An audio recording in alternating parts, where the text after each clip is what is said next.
And hello, everybody, and welcome to Magical Journey Podcast. I am your host, Daniel Ian Cahoon. And before we get started tonight, first of all, if you continue to come back to Magical Journey, you keep finding yourself dropping in here, do me a favor and hit that subscribe button because my numbers are showing that I have way more people watching my stuff than I have subscribers. So you guys help me out with that. The other thing that I would like to thank you, I appreciate that. Um, the other thing I would like to s- give you guys a heads up on is up here in the corner is a QR code. That code is to magicaljourney.com. This is a new feature that StreamYard is allowing us to partake of now. So if you want to see all things related to Magical Journey, please go check out the website. Click that on your phone. And you can also find the Magical Merch there, which is a sponsor for Magical Journey podcast. Um, Harley Owens was supposed to come on tonight. He had some life issues today, family issues come up that he needed to take care of. So he is not coming on tonight. However, so I'll be changing out the info for this later. However, tonight, what we're going to do is I am going to, if I can, I need to drop a couple more images up here right quick. Um, we're going to talk about some of the stuff that I'm investigating or have been investigating right now over the last few days, for actually the last few weeks, for the book that I'm writing. Craig, hey, how are you? Um, yeah, so I am definitely, let me grab one more. I think I've got one more up here that I want to throw out there. Um, oh, those are it for right now. Okay. So, like I said, unfortunately, Harley was not able to make it tonight, but we're going to hear about some stuff that I've found in the process of working on my book, the upcoming book on high strangeness. Uh, for those of you who are familiar with some of the stuff that I've done recently, interviews I've done recently, let me pop up a couple of things right quick so I'll actually remember because I'm horrible with numbers lately. There have been a couple of interviews I've done lately, episodes that are definitely I want to throw out there for you guys. Um, episode 88 with Katie Page, definitely one worth checking out. Episode 84, the Meadows Project with Trey Hudson, definitely worth checking out when it comes to the high strangeness thing. Um, the topic of high strangeness is uh, you could say pretty much is what they're about in so many ways. So let me do this. Let me let me I'm going to drop this in right quick and I'm going to explain to you what this map really is and how it corresponds with the research that I'm doing right now. It's kind of a hot mess, but this will help you understand a little bit. First of all, the red line.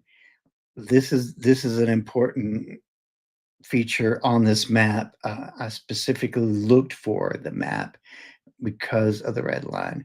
This is the area that the 33rd parallel goes through.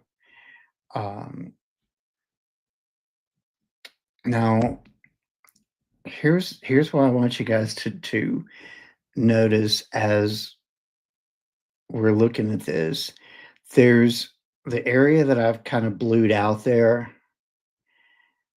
and then there's the area that has the purple line going around it.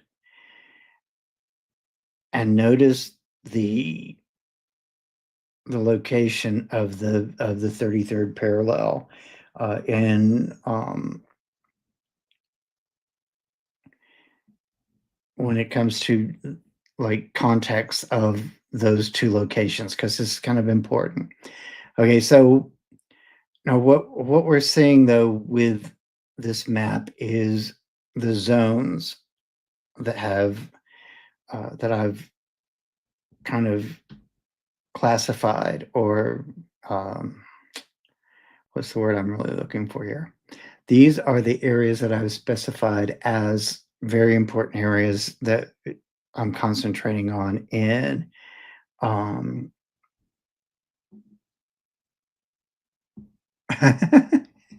Thank you for popping in, Greg. I appreciate you. Um, these are areas that are important to the research, and I'll explain a little bit as we're going here about what I'm talking about. So, first of all, the area in purple, uh, you've got North Alabama, North Georgia, South Carolina, North Carolina, West Virginia, Ohio, Kentucky, and Tennessee, all circled in purple there. That is zone one. Okay. Keep that in mind, because zone one is a particularly interesting topic, and we'll be discussing that, why and what the significance of zone one is, I believe, coming up. Also, the blued out area, zone two, that's Nevada, Utah, Arizona, and New Mexico. Okay. Zone 3 is in red, Washington, Oregon, and California. And at first, I only had the 3 zones. And then I started really thinking about the problem with that. And the problem with that is that zone 4 has significant amounts of activity in it, to a point where I was like, "Wait a minute, I got to include this has gotta be a zone in its own." Um, so zone 4 takes up Michigan, Wisconsin, Illinois, and Indiana. Okay. If you'll notice, there's something very interesting about this map too.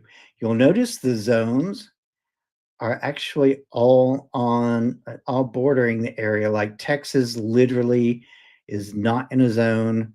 Um, so the heartland, the heart of the country, all the way down through the middle of the country, and then going all the way to Idaho, uh, there's literally nothing there. Hey, how are you doing, Sonny? If you notice, there is literally nothing there as far as zones go. Now, this does not mean that I have not designated certain parts of those areas, those sections, as areas of significance. Okay. So let's talk for a minute about what those zones really are. Okay. These are zones of concentrated high strangeness. And when I say that, I mean, we're talking about multiple types of activity happening within these zones. We're talking about cryptids, paranormal activity, strange abnormalities such as electromagnetic.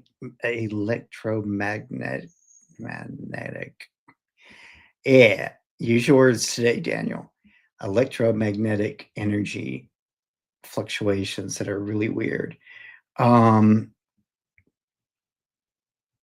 there's definitely cryptid activity in these areas as well.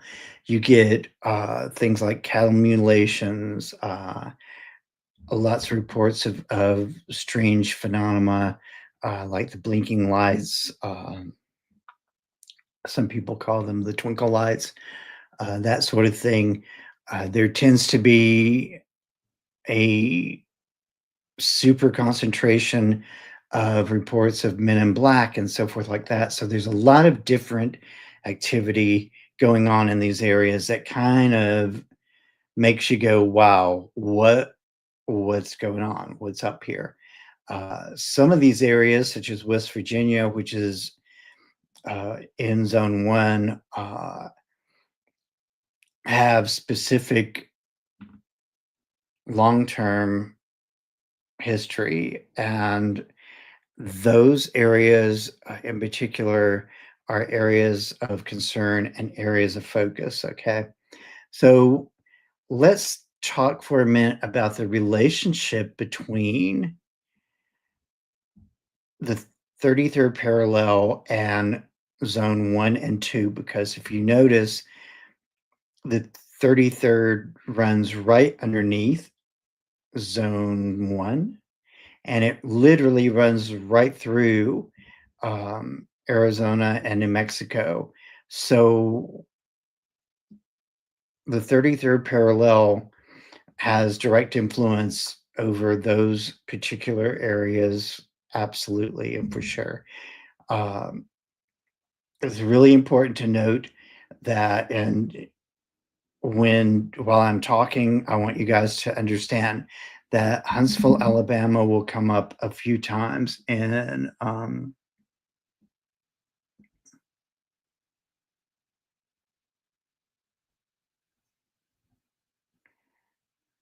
I will definitely do that, Sonny.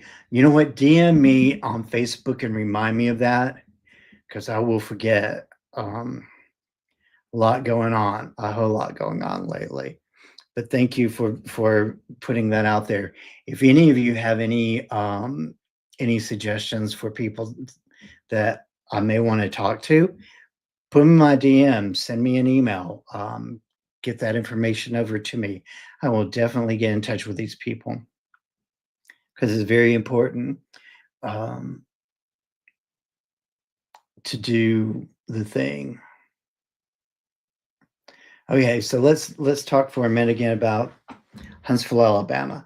Huntsville, Alabama is going to be a significant part of the conversation at certain points because uh, it that area played a very vital role in the beginning of the space program, and again, it's starting to play a vital role once more in the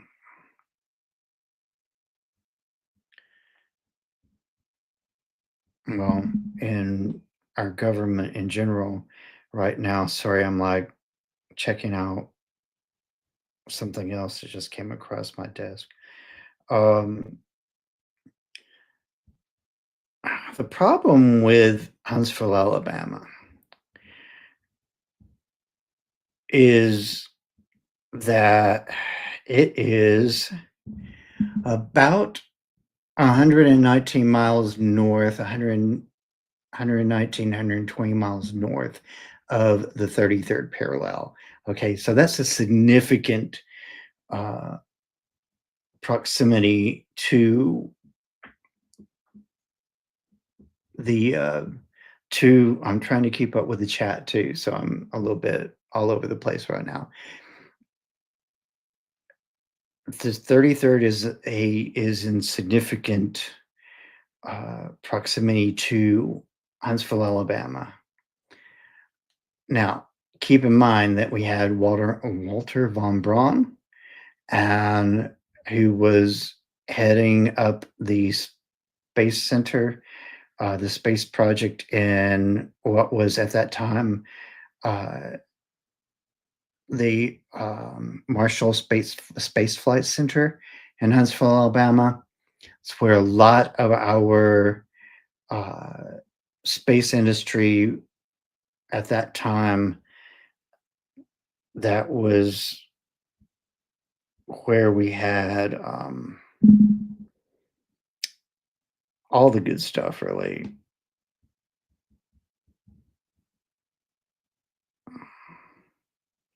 Um,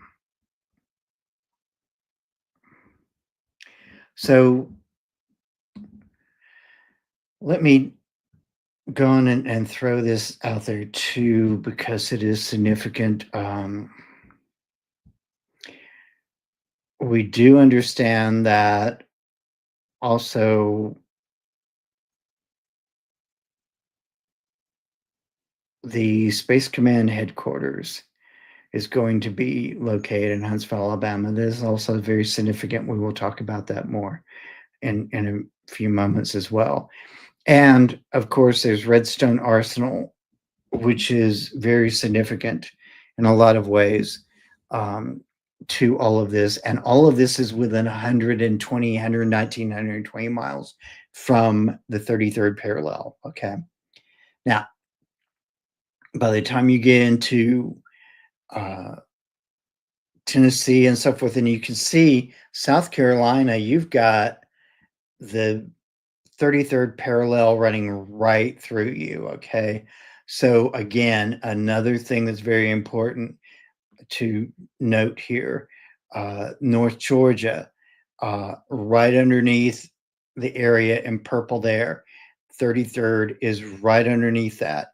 So we've got this entire swash of area that is literally heavily influenced by the 33rd. Now, in my research so far, one of the things that I have found is that the 33rd parallel is extremely instrumental in a lot of high strangeness. Uh, we will not really be going into it so much, but I also have started to research a little bit about the 37th parallel because there's some high strangeness that's going on in those is some of those areas too. And that is probably going to be a whole can of worms for another day. Uh,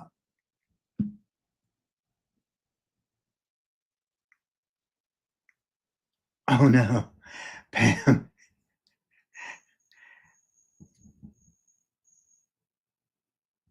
James, hey, how are you? Um, James, you're talking about high strangeness lately. That's kind of where I'm at tonight because Harley had to cancel for tonight for some family matters. So we have the influence of the 33rd parallel. We have Huntsville, Alabama, where the space industry really got its start at through Von Braun and his team. Uh, Again, Huntsville is now playing a significant role in this.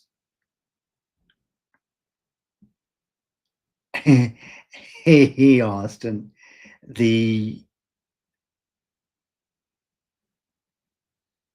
Huntsville is playing a significant role once again in the whole concept of Space Command. Um, that is not a coincidence. Okay, understand that. That is not a coincidence. So,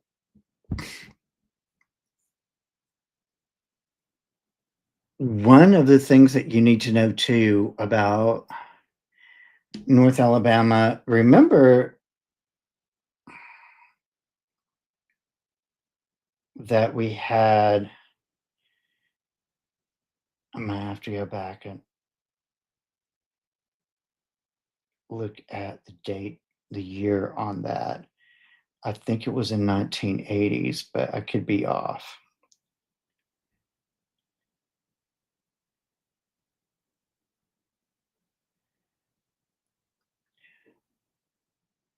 1989 actually was the Fife, Alabama UFO flap, which was very significant. Um, my own personal experience with my very first sighting of a UFO was actually four of them flying over. We were 15 miles northwest of Huntsville, Alabama, when I had my encounter. Uh, that the path of those vehicles would have put them in the direction of Huntsville, Alabama. Uh, that was an area that we know very well because at that time, when I was living there, they were doing a lot of rocket testing and so forth like that. So we're always getting, even as far out as I was, the vibration, the the effects of the rocket testing and so forth, the sound, all of that was coming from that direction. So I always knew where Huntsville was because it was a thing. Jim, hey, how are you? Um,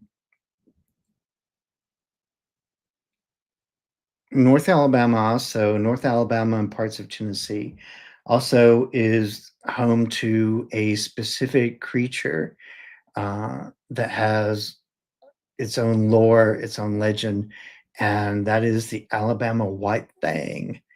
Uh, Most likely in the category of the Bigfoot, most likely. Although some of the pictures that I've seen that people have drawn of it depict something much different than that to a sense. But I gather that from many of the descriptions that I've seen, that it is probably the kind of Bigfoot cryptids you would not expect to see very often. And if you remember in Katie Page's interview, I believe she mentioned hairy white creatures as well. So, you know, it's very interesting when we get into the whole concept of the little hairy white things. Okay, so I'm going to remove the map for a moment because there's something I want to show you guys here too. This is I found very interesting. So this is um, crystals and minerals. This is one of the charts, a chart for Alabama, obviously, of crystals and minerals from that state. Um,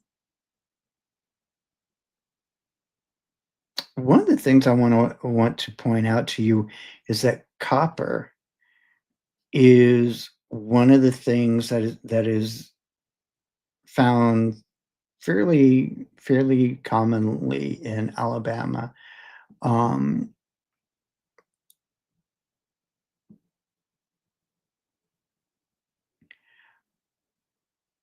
One of the thing I'm checking out what they're actually saying about the hematite. Also, hematite comes from the Birmingham area. Okay, and the Red Mountains. Okay,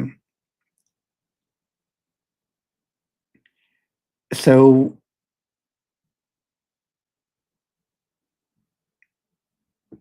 I found this interesting because copper is a conduit. Energy travels through copper. I mean, we use copper in wiring for a reason. So I found that very interesting. I also found it very interesting that hematite is rather popular there because one of the areas in Tennessee that is well known that we probably would have talked about with Harley tonight. Um, Actually, part of the interview, I believe I actually entitled this interview about the dark mysteries of the LBL.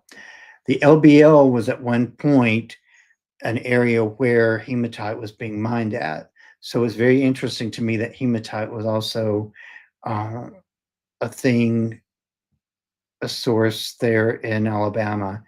Uh, I do want to point out to the other thing that I found very interesting in this list is tourmaline, especially black tourmaline, because tourmaline in metaphysics is seen as a stone of cleansing and protection. So I found that very interesting when we were doing this, when I was looking at these. all of these different minerals and so forth, because it seemed kind of like, wow, okay, they got a lot going on there, but they've got this huge, like, underground system of tourmaline too that should be like keeping them also an antibacterial. You're right, James. It does. I forgot about that. It is active antibacterial.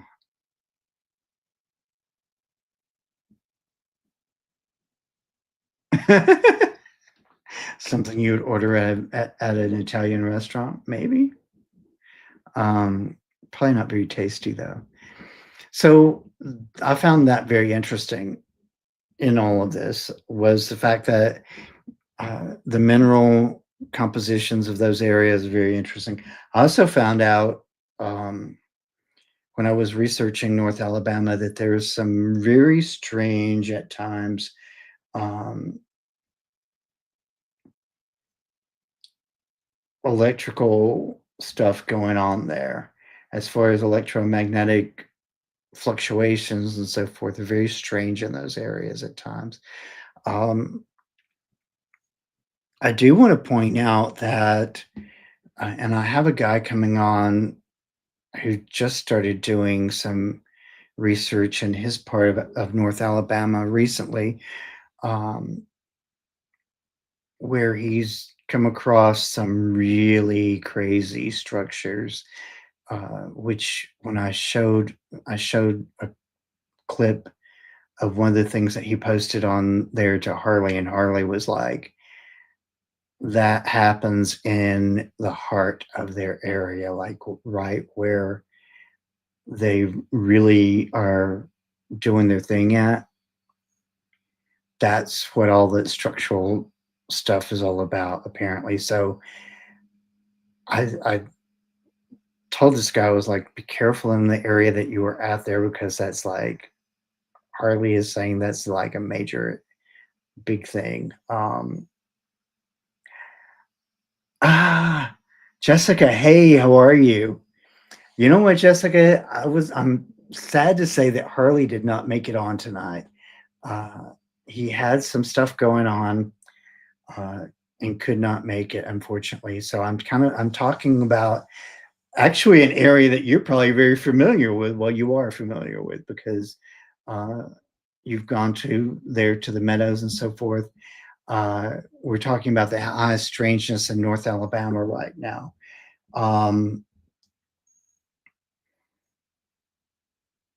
One thing about I want to point out that I found very interesting about Alabama. There's a little town, the town actually that I had all of my experiences at. The locals will call it Hump, Alabama. Is actually listed as New Market on the.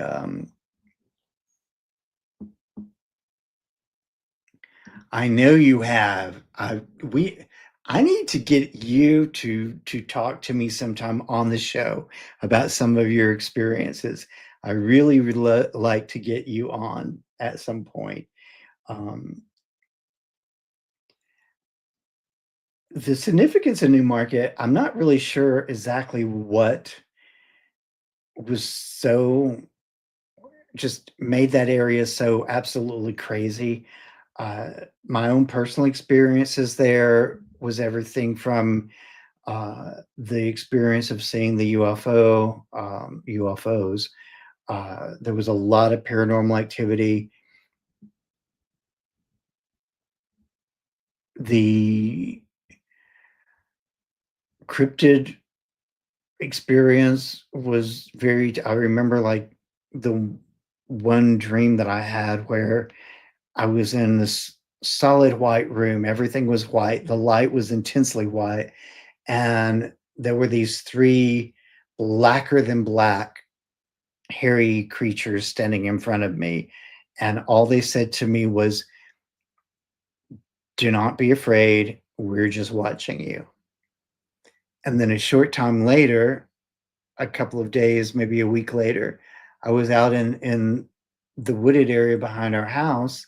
And lo and behold, I look up because there was something odd about one of the trees, and way over my head were these huge scratch marks, 4 or 5 of them, on this tree.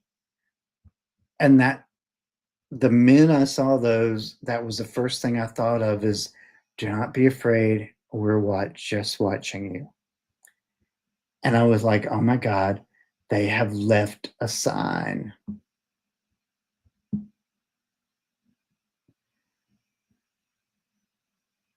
Absolutely, and Harley is back in East Tennessee, or moving back. I don't know if he's officially back there yet or not, but he is going back to East Tennessee if he is not there yet. Um, so one of the things that I found very interesting about North Alabama, and specifically Newmarket, and most of you guys probably do not know this, but during the time that the Wright brothers were working on their airplane, and honestly, I don't remember the guy's name that did this, but I really don't want to look it up right now either. I will look it up and post it on the Facebook group. There was a man right down the street from where I was living at. His shop was there for years. It was falling apart. It was absolutely in terrible condition. Who right in that neighborhood was building a plane as well. So it did wind up actually, he did complete it after the Wright brothers did their first flight. That airplane is, I believe, actually at the Huntsville Space and Rocket Center now, if I'm not mistaken. So I found that very interesting that there was a connection to the history of flight right there down the street from me in just the most bizarre off the road area. Um, I'm going to pull the map back up for a moment here. Okay, so we've got you've got this little area in North Alabama, North Georgia, also a very important area. Um, Jessica, if you're still in the room, the chat, uh, I'm sure you're familiar with um, the independent state of Dade, uh, as they still jokingly call it sometime. Dade County, Georgia, in the very northern area, was a county that succeeded from the state during the Civil War and became an independent state for a period of time. Uh, there's also Brown Mountain. The Brown Mountain lights are very well known there. I think the people that have the best footage of those that I've seen so far, uh, Jesse and Joe Doyle from Helmet Holler. Wonderful, wonderful footage of those lights. There's also, when you get into um, Fayetteville, no, not Fayetteville, Lafayette. Fayetteville's in Tennessee. Lafayette, just before you cross over to the Tennessee border, there's several through there. There's still some Civil War period buildings. I've been in um, I have been in some of those buildings before, and I got to tell you, the ones that I went into were in particular were created. They'd been split into apartments. Uh, Absolutely, the most creepy feeling I've ever felt in a building of that age. And I've recently been in other buildings that were post Civil War and used during the Civil War era, and still did not feel anything like the creepiness that I felt in those buildings. Um, and then, of course, when you get into uh, Chickamauga, where the Chickamauga battlefield is, you have Old Green Eyes, which is uh, actually there's a festival dedicated to Old Green Eyes um, that they've just recently in recent years have started doing. And look, I gotta tell you, Chickamauga has maybe two stoplights in the whole town, and it's a really small area, and apparently it's just inundated for the Old Green Eyes Festival. I want to go there next year. I have not gone yet. I want to try to go there next year if I can. Uh, I may set up a booth there. You never know. Um, Again, this area, and one of the things I found very interesting about Chickamauga is not only do they have Old Green Eyes, and that battlefield is known as a hangout for people who practice some really dark stuff. There's always signs of ritual activity going on there and so forth. Um, one of the things I found very interesting about Chickamauga, though, is that there were two types of people there: Masons and Mormons. The Latter-day Saints were really heavy there, and the Masonic Lodge was right downtown, and there were a lot of Masons there. A lot of the older people all had, the Masonic license plates and the rings on, and you saw a lot of Masons there. So I found that very interesting. So what I'm going to tell you about, because I want to get out of zone one here in a moment. But what I will tell you about zone one that's that I've found very significant so far is that is extremely heavy all through it with high strangeness, extremely heavy. Uh, this is not only are we talking about part of Appalachia, but it's also inundated with cave systems, as most of you know. There is a lot of quartz all through North Alabama, North Georgia, all throughout the Appalachia chain, all of that. There's a lot of heavy quartz activity or heavy quartz there. There's a lot of um, minerals such as hematite and so forth like that in some of those areas as well. So again, it's an area of high energy. There's a lot of ley lines going on there. Once you get into Asheville, Asheville is actually a vortex. That whole area is just one huge vortex. A lot of activity going on there, and the significance of Asheville, I will talk about again in just a little bit when we get to some of the other areas. But it does play a highly important part in the makeup of all of these zones and so forth. Um,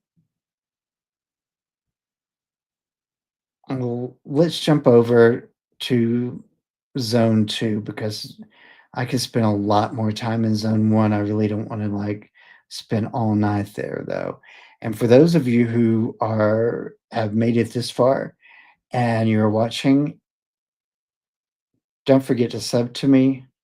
And also, while you're subbing to me, why don't you leave me a comment to tell me what you think about high strangeness and what your thoughts about the subject of high strangeness really is because we get a lot of cattle mutilation, we get a lot of things with that. So do you think high strangeness is a extraterrestrial event? Do you think it's an interdimensional event? Do you think it's probably our own government doing some stuff? Let me know in the comments. Zone two is a very interesting area because, first of all, it has Utah and Nevada there. Um, Nevada, Yeah, we already know what that's all about as far as Area 51 and Groom Lake and all of that. The lore of those areas is very heavy. Um, Arizona, I want to really stress to you guys that one of the most important events in ufology historically happened in Snowflake, Arizona, and that's the Travis Walton case. Um, I'm trying to get Travis to come on the show at some point, maybe. I've got somebody who knows him. I'm hoping that they will help me to get him on in time. Um,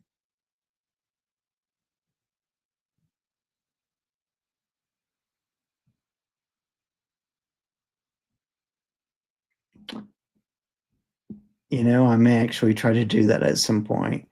Um, then, of course, you have New Mexico. Oh my gosh. Um, the Roswell incident. There's so many things uh, that have gone on in New Mexico other than Roswell, but that's the big thing. Uh, Utah. I, so here's what I'm going to tell you about Utah.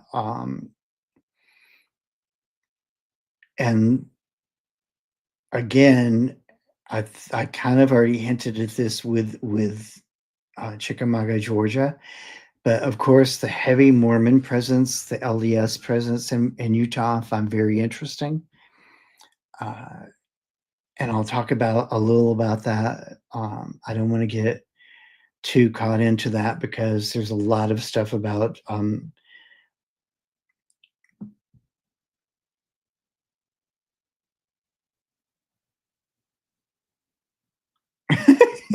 prosperity, which hell, I love you.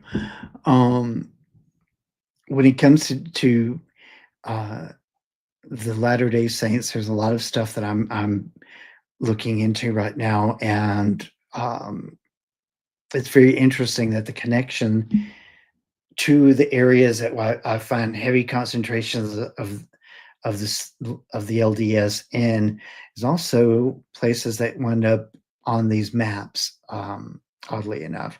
So Snowflake, Arizona, for instance, was actually uh, that was settled by LDS. Um, One of the things that's very significant about the LDS, and you always hear about the temples and so forth. So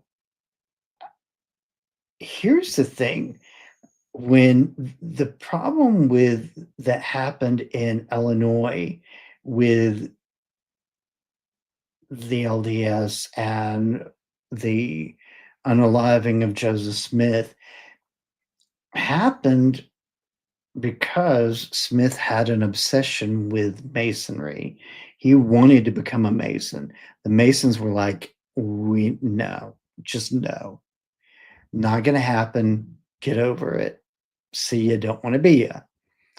So Smith decided, I can't be a Mason. I'll create my own temple. It's very interesting too, because Masons who have seen video, and there are video online of some of the services that they do in the temple, even though they're supposed to be in secret. Masons will sit there and tell you, I can almost quote, especially the marriage ceremony, word for word, because it's identical to the stuff we do or very close to the stuff we do. So the temple endowments, that kind of thing, all of those things, very similar. There's a lot of similarities there.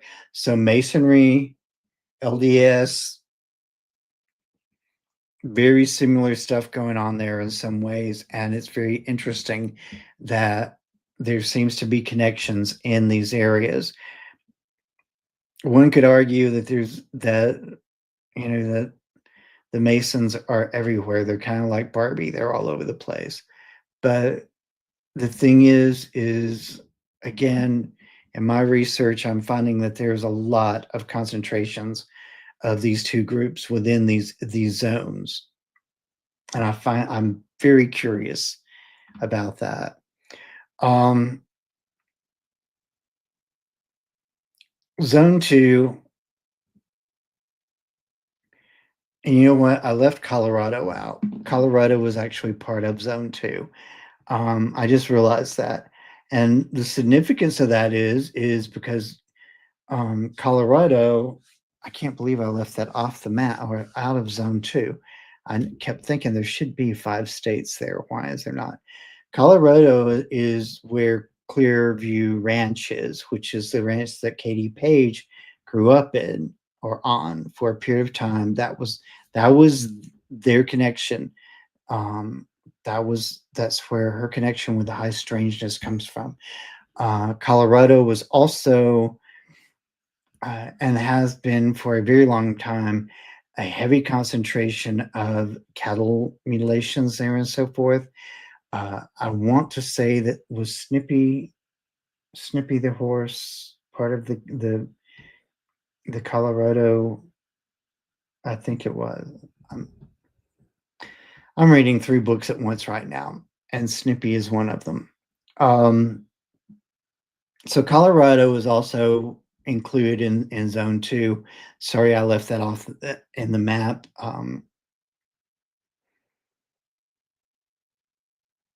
I'm still kind of confused as to why I left that off. Anyway, all of these areas, high concentration of UFO activity, high concentrations of, especially in Arizona. I've heard a lot of stuff about cryptids there. You've got a lot of these areas are desert areas and so forth. There's a lot of things that have been that have happened there and gone on there, and a lot of great photographs, especially historical ones, that have come from those areas. Again, when it comes to things like military involvement, the idea that there's Mount Shasta region. We're going to get to North. We're going to that's in Zone 3, James, um, and we're going to get to that in a moment. So Arizona, one of the significant things about Arizona, and this connects it to North California and to Asheville, North Carolina as well, is that Sedona in Arizona has several vortexes within the Sedona region.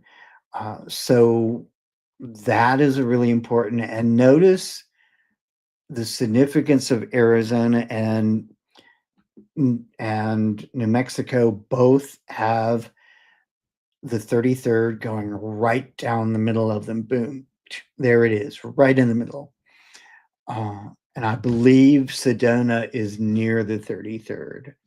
It's kind of hard to tell with this map.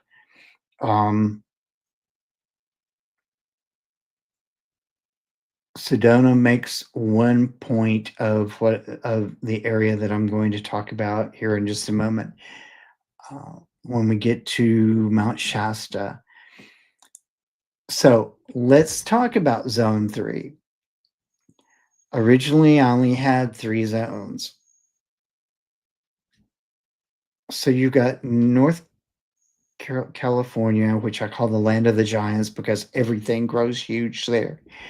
The magnolias, the azaleas, rhododendrons, pine trees, or pine trees that have pine cones as big as your head. When they hit the ground, it sounds like a body thumping. Mount Shasta is in this area. It's also where this area is also the beginning of the redwood forest. Now, Mount Shasta has a very long history of some crazy lore, a lot of high strangeness. Um, there have been there's that whole area is just inundated with uh, a lot of new religions, a lot of strange philosophies and so forth. The I Am Discourses, which was written by Guy Ballard and was really kind of the beginning of the I Am movement in this country, which is a whole story in itself. Um, Talks about the ascended masters and um these beings from Lemuria uh, that lived underneath Mount Shasta. There's a lot. The very first book in the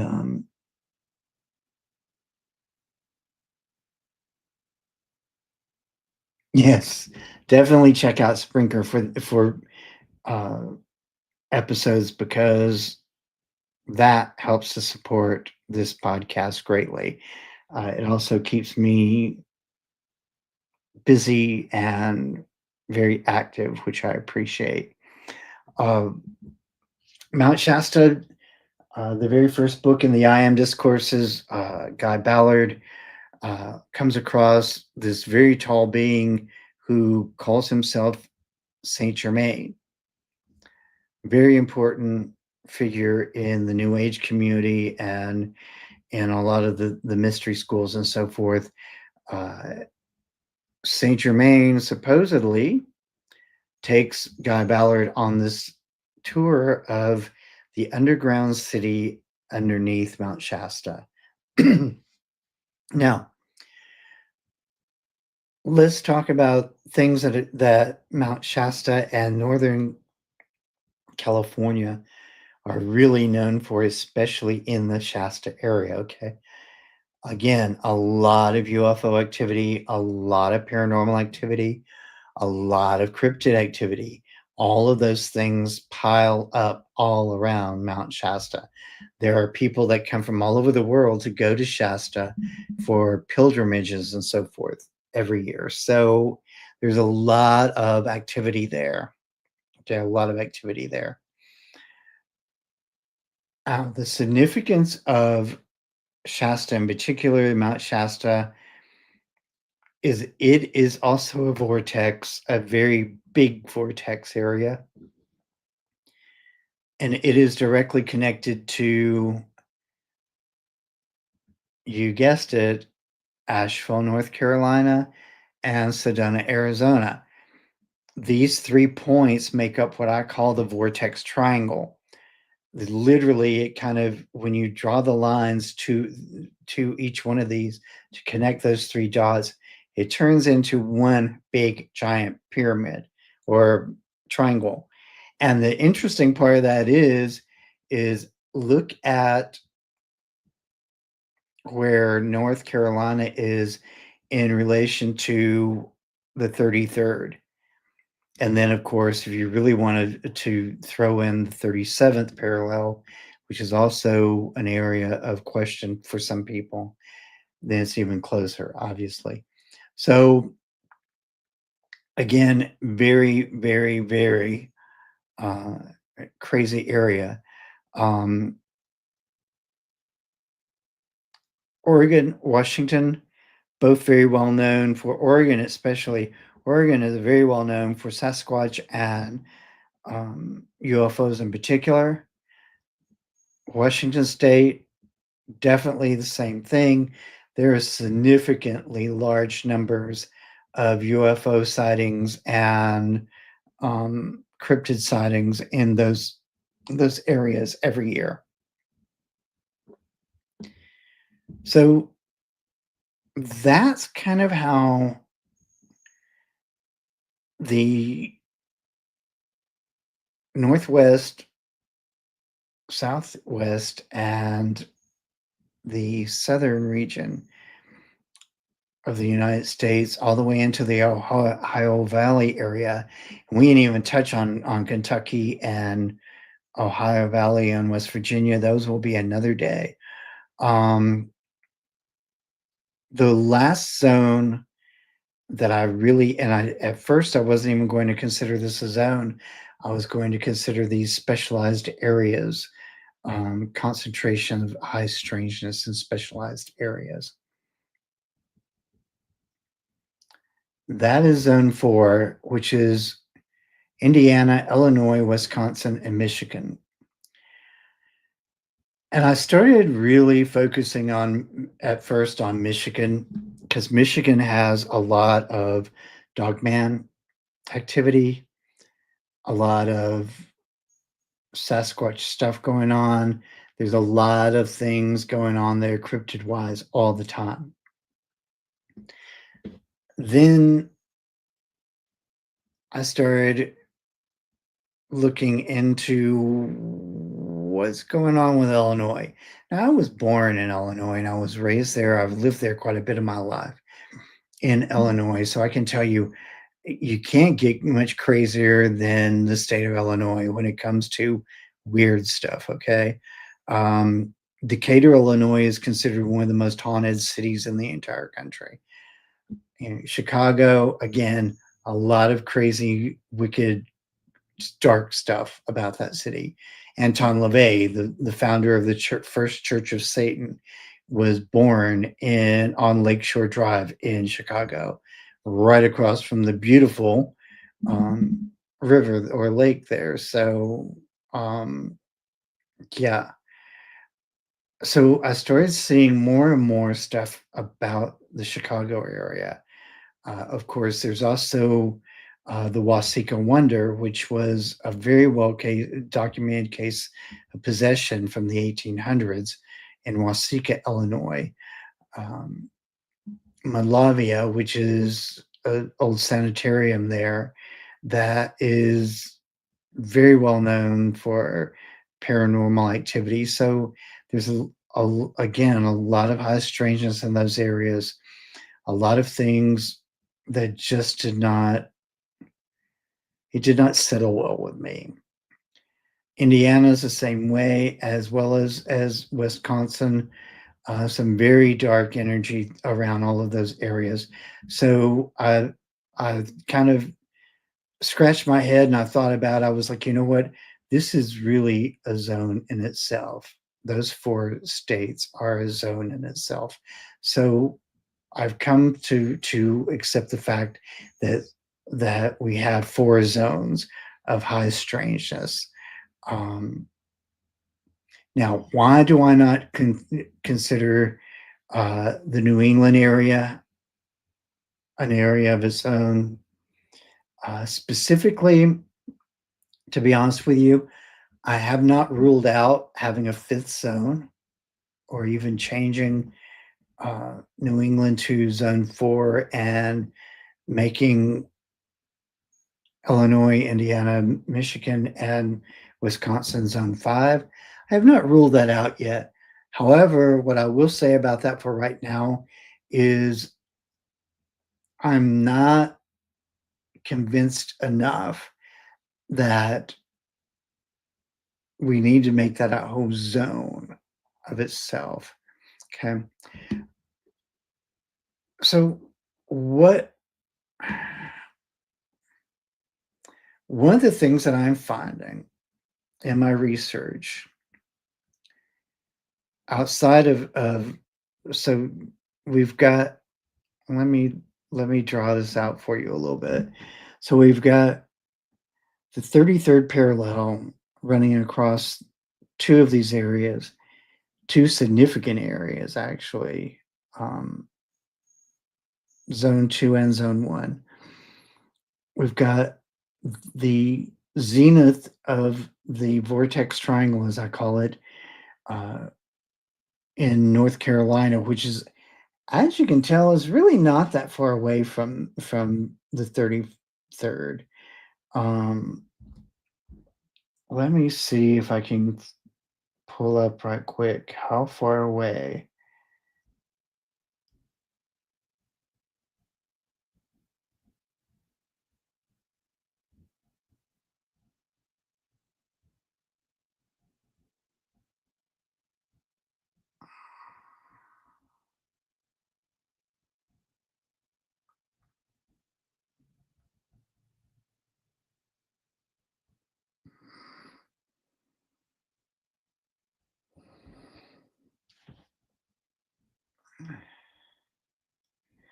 So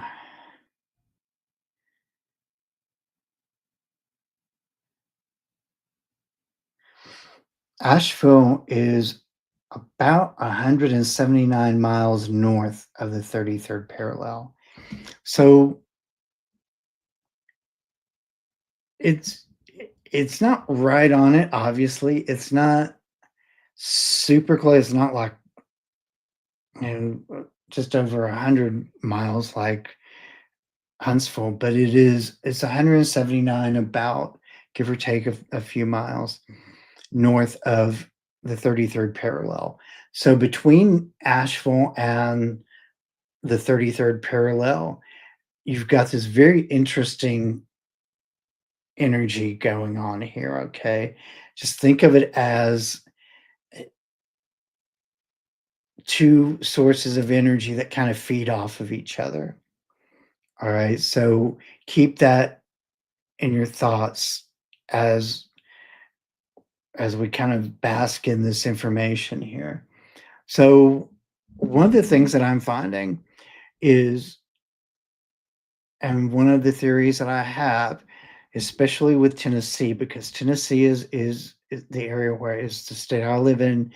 I live in central Tennessee, just outside of the Appalachia area. So one of the things that I find in my research, and I feel like, is that Tennessee is extremely affected by this energy. I believe the Carolinas are both very affected by this energy. And essentially, somewhere along the line, I feel like there this these two power sources converge together, help create a significant amount of energy, high strangeness within zone one. Okay. I also believe that probably something related to all this is one of the reasons why we had the Helena incident that I don't really want to get into right now. So this is really where I'm going to at this point, as far as the zones go, is understanding the significance of all of them, understanding the importance of them, understanding the situations, because each one has their own particular thing, their own footprint. Where zone one has the uniqueness of this strange connection between um, the vortex triangle and the 33rd.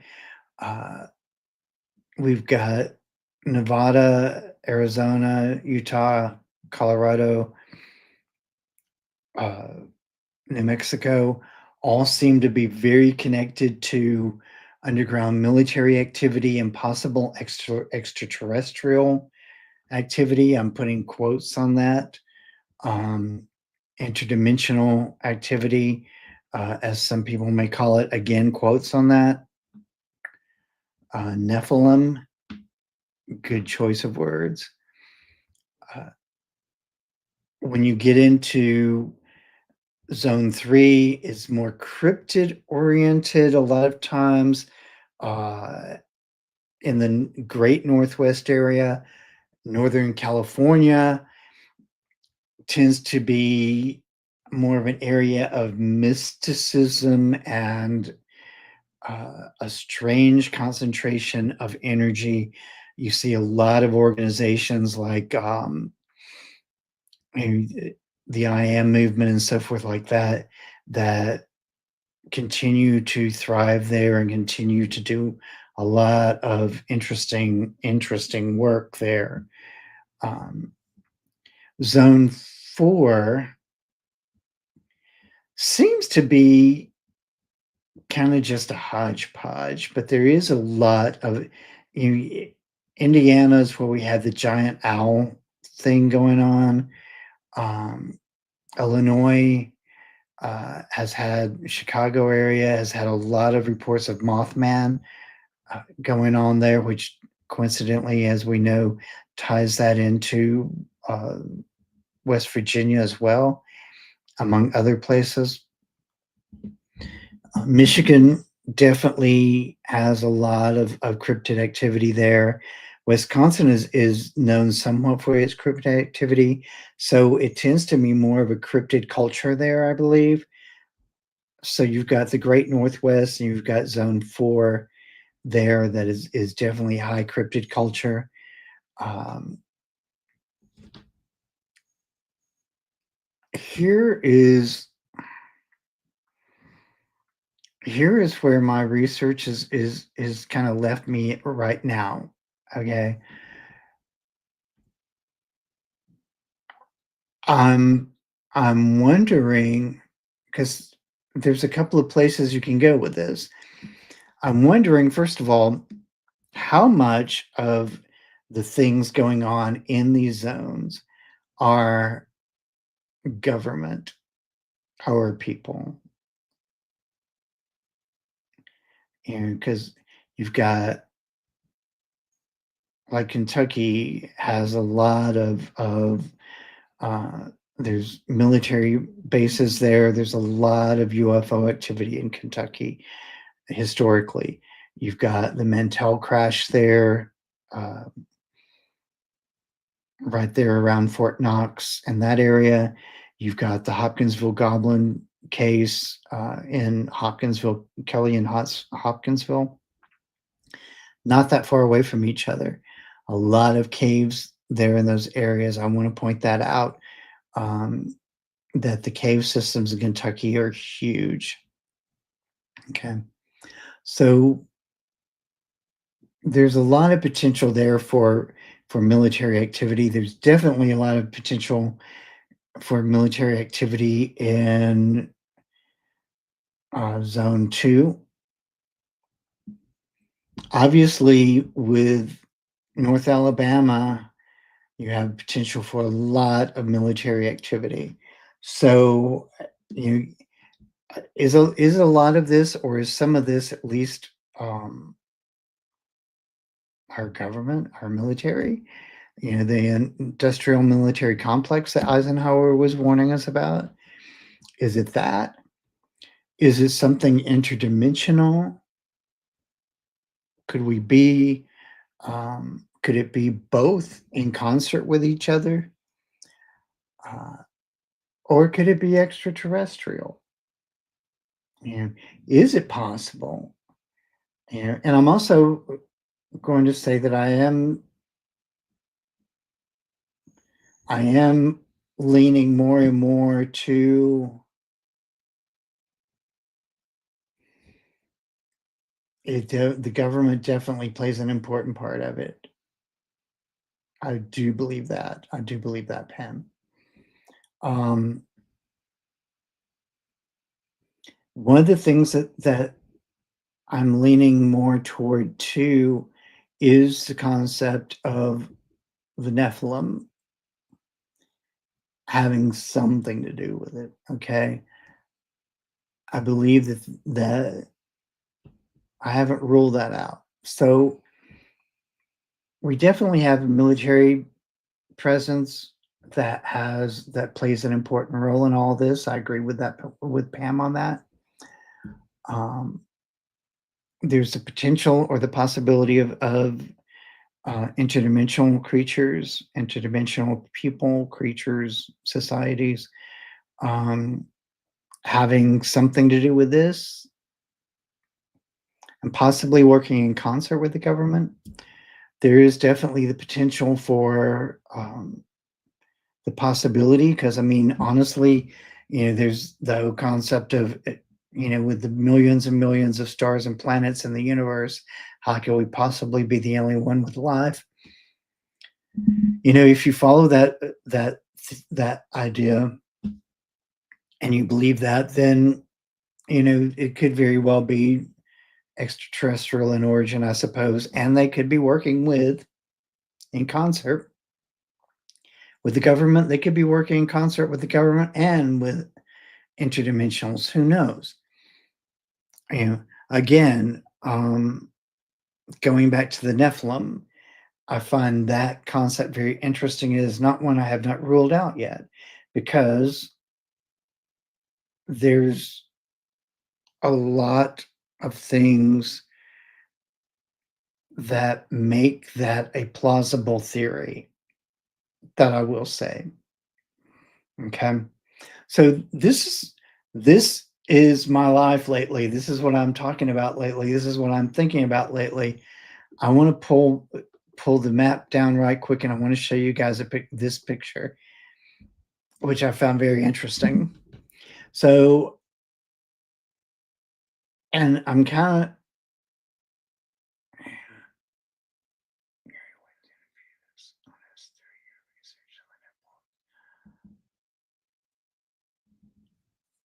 take a listen, blows my mind. I'll definitely do that. Yeah, I want to check out a few people's research on the Nephilim actually. So this picture in particular, I was like, I, I kept reading about instances, especially with Indrid Cold, um, when I did that interview like a week or two ago. I kept coming across the Men in Black, and I was like, I know that somebody in my family has personally experienced the Men in Black. My mom even testified to that fact because this person was living at her house when they came to the house. And my mom was never one of those people that would just make up stories or tell you something sensationalized things. She wasn't very big on that. She did believe in mermaids. I got to tell you that. I got a call from her one day. And she said, "I just want you to know the government's covering up that we have mermaids." And she hung up. However, my sweet dear mom did tell me that there was an instance where the Men in Black came to her house to visit my oldest brother. So, with that being said, I have an invested interest in doing some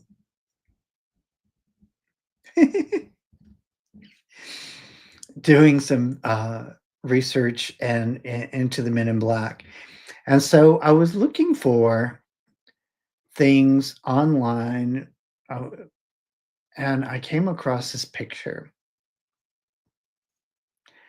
and it kind of freaked me out a little bit, to be honest with you. There's a video which I have on my phone. I do not have on my computer that shows a very interesting exchange too. That supposedly is Men in Black or a Man in Black, a Men in Black person, however you want to say that. Um, see if I have it on my phone where I can access it really quickly. Because whatever the Men in Black are, and there's a lot of speculation on that, a lot of speculation, because some of the reports of the Men in Black uh, make them out to be very strange, extremely strange. You might even say it makes them out to be highly strange. Some of these reports indicate that they are robotic acting. Some people report seeing wires outside their skin going into their skin, around their ankles and on their necks. Um, there's just a lot of very interesting things. I do not have that video on my phone right now. I'll have to put that on. Maybe I'll put it on the website. I'll get it out there at some point. So anyway, I know you guys were looking forward to seeing Harley tonight. I was looking forward to seeing Harley tonight.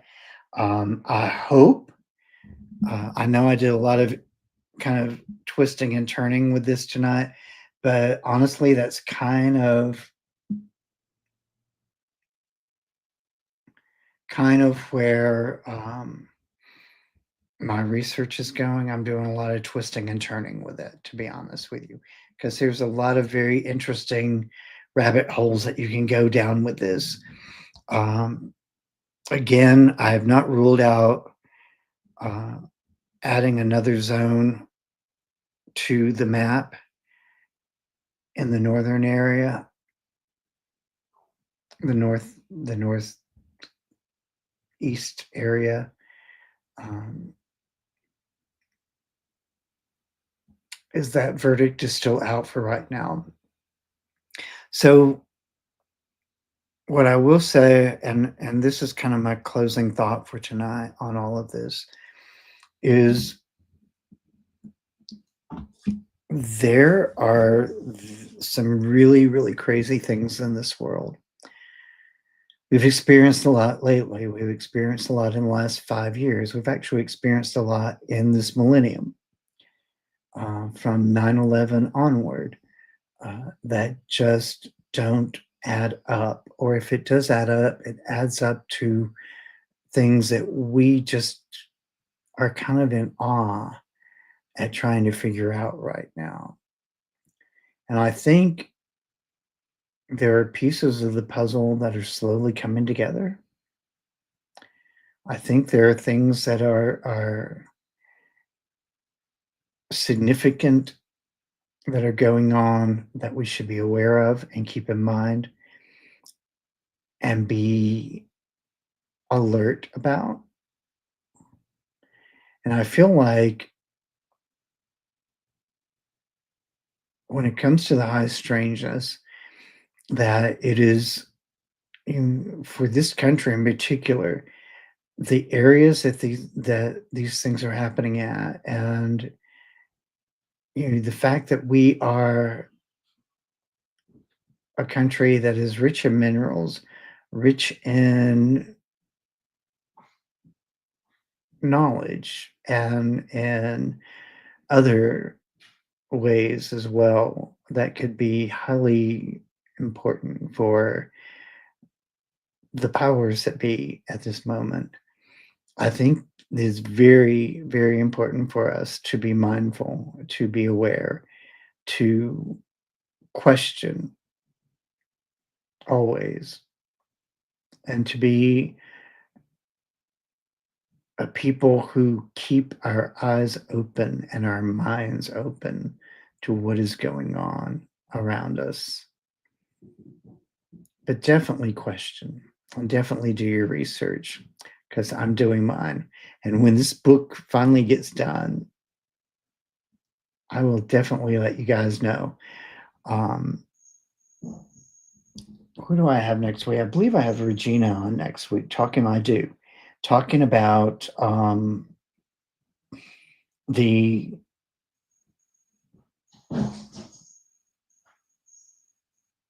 you guys hear the banging outside, probably that's my roommate.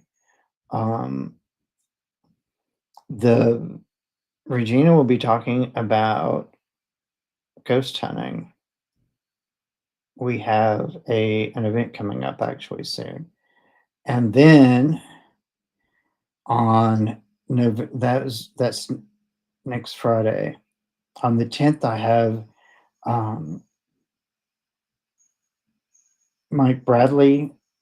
That's the guy from North Alabama. 17th, I still need to get in touch with Ashley to see if she's going to come back on the 17th and see if she'll talk to us some more about Indrid Cold and how high strangeness. She just got back from the Mothman festival, so that should be a really good interview if she has time to do it. October the 24th, I have David Schlon, who is the owner of Robert the Doll. Now, if you guys don't know who Robert the Doll is, please go do a quick search on that, because Robert the Doll is really significant in the haunted doll community. Okay. Um, so we're going to have him on. And then, of course, on Halloween night, I'm going to have a pre recorded show because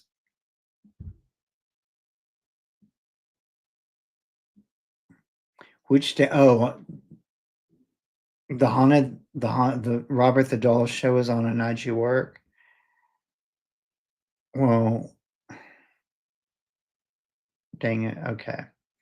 Um, Halloween night, I've got Candy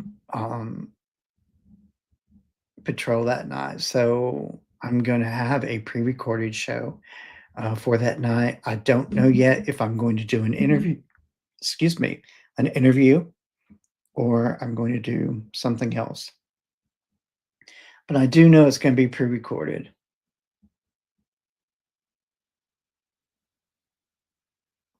Thank you. I really appreciate that. And so, guys, just as I'm wrapping up tonight, don't forget, by the way, the QR code to magicaljourney.com.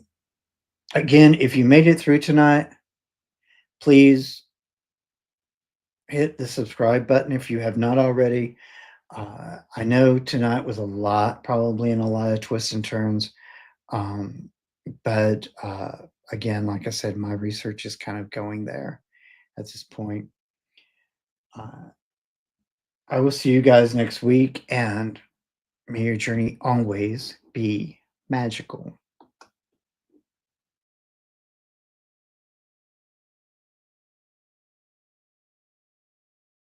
I've waited for so long to see when you come back to me. Through the wars and battles that were lost, we're born again, it's you and me. The rest is history. Past lives.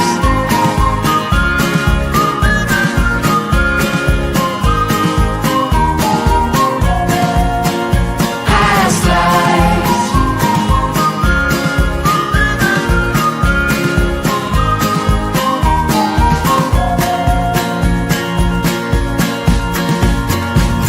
Did we dance together on different floors in 1500 or 1504? We must have been lovers, we must have been something in our past lives.